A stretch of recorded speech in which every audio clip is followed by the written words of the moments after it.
Apa sih yang terjadi di UGM waktu itu?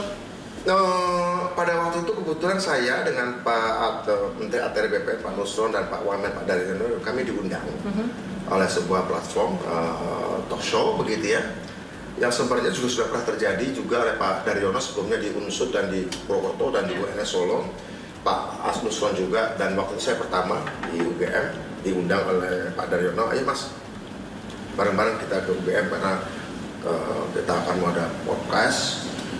Aku bilang, apa tema podcastnya? Ya seperti yang dilakukan di Unsud dan UNS. Kira-kira temanya gini mas, adili kami, gugat kami, kritik kami, kecam kami, di depan kami, dan biarkan kami menjelaskan. Artinya gitu, panasnya waktu itu udah kebayang ya? Oh, kalau kebayang panasnya sih, ya tentu saja saya membayangkan akan menjadi sebuah forum diskusi yang tajam, keras, kritis, melawan kebodohan. Berarti kalau ada tuduhan bahwa aktivis setelah masuk pemerintahan itu suaranya jadi melempem, enggak ya? Suara melempem itu gimana ya?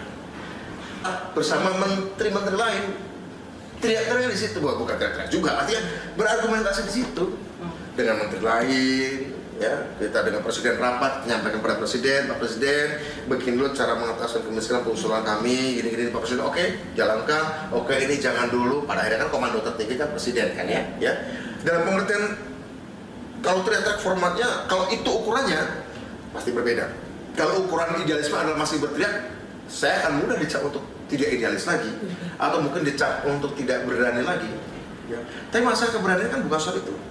Kalau soal berani, saya pernah bilang di beberapa podcast, saya bilang ini, andai nih, posisi saya kan mendukung Pak Prabowo karena visinya ya, situasi geopolitik juga harus ada.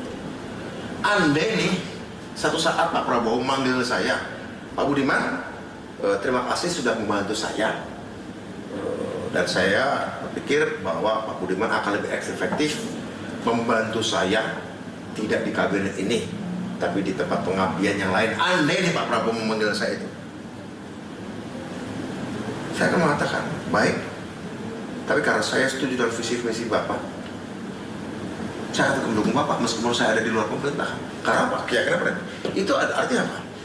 Apakah mungkin, barangkali apakah itu bisa disebut idealisme? Ya mungkin bisa saja. Karena saya bukan power seeker ya, bukan jadi masalah. Itu satu sisi. Dilihat di sisi makro, kita tahu BUMN kita sudah mulai untung ya. Tadi kan bagaimana orang skeptis dengan Danantara semakin untung. Artinya apa? Ini ide Pak Prabowo ya. Ide Pak Prabowo kayak gini. Mengatasi kemiskinan juga